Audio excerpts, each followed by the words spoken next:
بسم الله الرحمن الرحيم. يسقط وجوب الترتيب بواحد من ثلاثة أمور.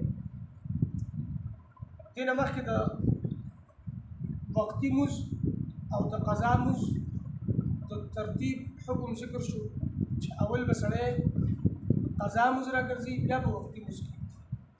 خو بعضې امور داسې دي، بعضې خبرې داسې دي چې هغې سره د انسان نه دا ترتیب ثابت شي او ختم شي.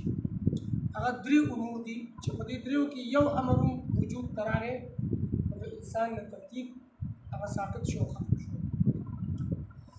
اذا بلغت الفوائد ستا سوى الوتر، کله چې د دا فوت شده مزونه قضا مزونه شپږو ته ورسېږي سوا د وتر نه، لکه د سهار ماسپښین مازدیګر ماښام ماسخوتن او د بل سهار دا مزونه دنه قضا شته لکه شپږ شته په تعداد کې، نو د دا ترتیب ثابت شو. وتر به په دې شپږو کې نه شماري، وتر جدا دي. که وتر سره شپږ ثابت شي نو ترتیب د دنه نه، که وتر سره شپږ قضا شي نو ترتیب نه ثابتېږي. وتر نه علاوه شپږ مزونه ثابت شول نو ترتیب ثابت شو. نه وتر نه علاوه شپږ مزونه قضا شول نو ترتیب ثابت شو، ځکه چې د صاحب ترتیب پاتې نشو. شپږ یا شپږو نه زیات مزونه قضا شول نو د صاحب ترتیب نه دی.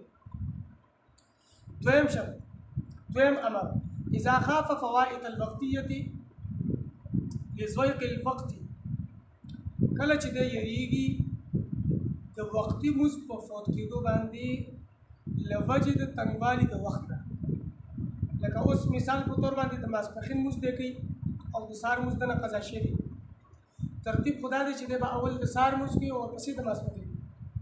خو اوس د ماسپښین د مز د قضا کېدو ته دومره وخت پاتې دی چې صرف د ماسپښین د مز پکې کېږي، نو که دی د سهار د قضا مز راګرځي نو د ماسپښین د مز دنه قضا کېږي. نو د ماسپښین د مز د تنګوالي د وخت د تنګوالي د وجې نه دی به د ماسپښین د مز مخکې وکړي او قضا به وروسته راورسي. دې وخت کې به بیا دې ترتیب ته وګوري، ځکه چې دا وختي مز دنه قضا کېږي. اولنۍ خاصې قضا دی خو دا وختي مز هم دنه قضا کېږي، نو وختي مز به اول کېږي. درېم، اذا نسي ان عليه فائده فصلى الوقتيه ناسيا، کله چې د ایر شوی وي چې په د باندې قضا مزونه شته وي او د په ایره باندې وختي مزو کو وروسته ورته یاد شول چې ما باندې قضا وو، نو د دا وختي مز چې دا ادا شو دا وشو او د ترتیب ساقط شو، او چې کله د قضا رعایت شو د وخت قضا الله رب